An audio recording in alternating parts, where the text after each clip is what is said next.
دنیا میں ویسے تو بہت سے مقبول شخصیات گزری ہیں، لیکن آج کے اس جائزے میں ہم ایک ایسی ہستی کے بارے میں بات کرنے جا رہے ہیں جن سے محبت اور جن کا احترام عالمی سطح پر واقعی بے مثال ہے۔ جی ہاں، ہم بات کر رہے ہیں شیخ عبد الرحمن السدیس کی۔ عصر حاضر میں ان کا شمار دنیا بھر کے مسلمانوں کے محبوب ترین شخصیات میں ہوتا ہے۔ تو آئیے ذرا تفصیل سے دیکھتے ہیں کہ آخر ان کے اس عالمی اثر و رسوخ کے پیچھے کیا کہانی ہے۔ اور دیکھیں، ان سے اس بے پناہ محبت کا اندازہ آپ صرف ایک واقعے سے لگا لیں۔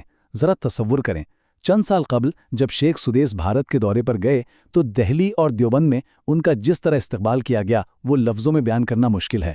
عینی شاہدین بتاتے ہیں کہ لوگوں کے جذبات اس قدر عروج پر تھے کہ انہوں نے عقیدت میں شیخ کی گاڑی کو اپنے ہاتھوں پر اٹھا لیا اور اسے چوم رہے تھے۔ یقین مانیں، ایسا منظر اور ایسی محبت دنیا میں بہت کم ہی دیکھنے کو ملتی ہے۔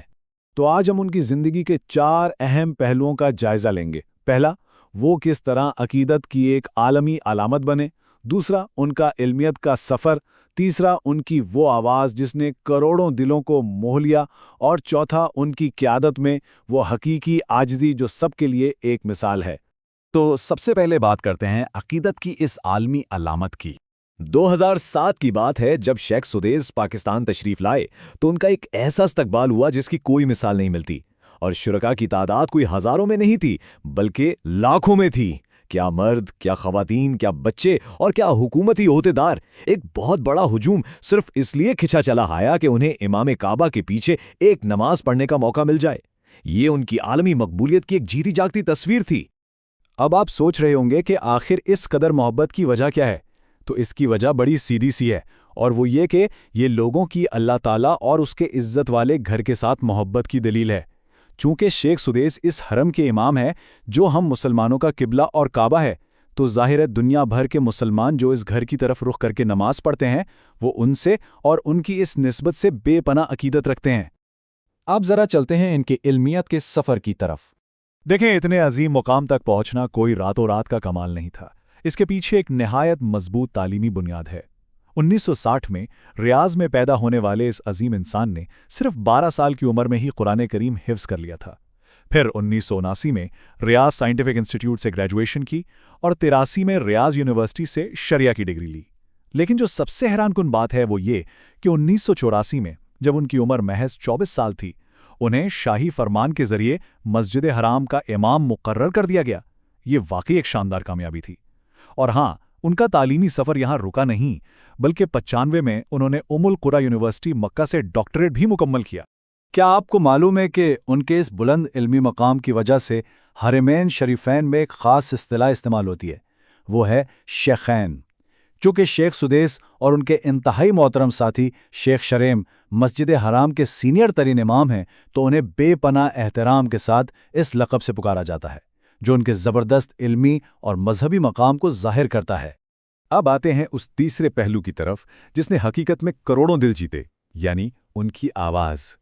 ان کی آواز اور تلاوت میں ایک عجیب سی تاثیر ہے جس کا اثر دوہرا ہے۔ ایک طرف تو آپ دیکھیں کہ رمضان المبارک میں جب ختم قرآن کی دعا ہوتی ہے تو ان کے تقوی اور اللہ کے خوف کا یہ عالم ہوتا ہے کہ وہ خود رو رہے ہوتے ہیں، اور ان کے پیچھے کھڑے لاکھوں لوگوں کے آنسوں کا ایک سیلاب آ جاتا ہے۔ اور دوسری طرف حیران انگیز طور پر دنیا میں ایسے بہت سے غیر مسلم ہیں جو محض ان کی اس پر اثر تلاوت کو سن کر ہی اسلام کی طرف راغب ہو گئے۔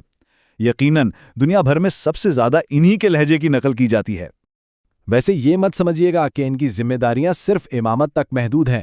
ان کا کام اس سے کہیں زیادہ وسیع ہے۔ وہ سینئر امام اور خطیب تو ہیں ہی، جہاں وہ امت کے درد پر انتہائی پر اثر خطبے دیتے ہیں، لیکن اس کے ساتھ ساتھ وہ مسجد حرام اور مسجد نبوی کے امور کی صدارت بھی سنبھالتے ہیں۔ اور آپ کو بتاتا چلوں کہ سعودی عرب میں اس عہدے کو وفاقی وزیر کے برابر سمجھا جاتا ہے۔ اور ہاں، 1437 ہجری میں جب مفتی اعظم کی طبیعت ناساز تھی تو عرفات کے میدان میں حج کا خطبہ دینے کا عظیم اعزاز بھی شیخ سدیسی کو حاصل ہوا تھا۔ اور اب ہم پہنچتے ہیں آخری لیکن شاید سب سے خوبصورت حصے پر، قیادت میں ان کی حقیقی عاجزی۔ ذرا سوچیں، ایک شخص جو وفاقی وزیر کا درجہ رکھتا ہو، جس کے پیچھے لاکھوں لوگ نماز پڑھتے ہوں، وہ عملی زندگی میں کیسا ہوگا؟ شیخ سدیس کی سادگی اور انکساری واقعی دل چھو لینے والی ہے۔ اتنے بڑے مرتبے پر ہونے کے باوجود وہ اکثر معذور حجاج کی ویل چیئر خود چلاتے ہوئے نظر آتے ہیں۔ کبھی آپ انہیں حرم کے عام اور غریب خدام کے ساتھ زمین پر بیٹھ کر افطار کرتے دیکھیں گے، تو کبھی وہ انہی کارکنوں کے ساتھ مل کر مطاف کی صفائی کر رہے ہوتے ہیں۔ یہ وہ حیرت انگیز ادائیں ہیں جو اتنے طاقتور رہنما کو عام انسانوں کے بالکل قریب کر دیتی ہیں۔ تو ان سب باتوں کے بعد ایک بڑا ہی اہم سوال ذہن میں ابھرتا ہے کہ معاشرے کے سب سے کمزور افراد کی یوں خدمت کرنا کیسے ایک رہنما کو عالمی محبت کی اس بلندی تک لے جاتا ہے؟ شیخ سدیس کی زندگی ہمارے لیے ایک عملی ثبوت ہے کہ جب طاقت، علم اور مرتبے کے ساتھ سچی عاجزی مل جائے نا، تو پھر دلوں پر جو حکمرانی قائم ہوتی ہے وہ زبانوں اور ملکوں کی سرحدوں سے بہت آگے نکل جاتی ہے۔ اور یہ ایک ایسا سبق ہے جو ہمیں یہ سوچنے پر مجبور کرتا ہے کہ آخر انسان کی حقیقی عظمت کا معیار کیا ہونا چاہیے۔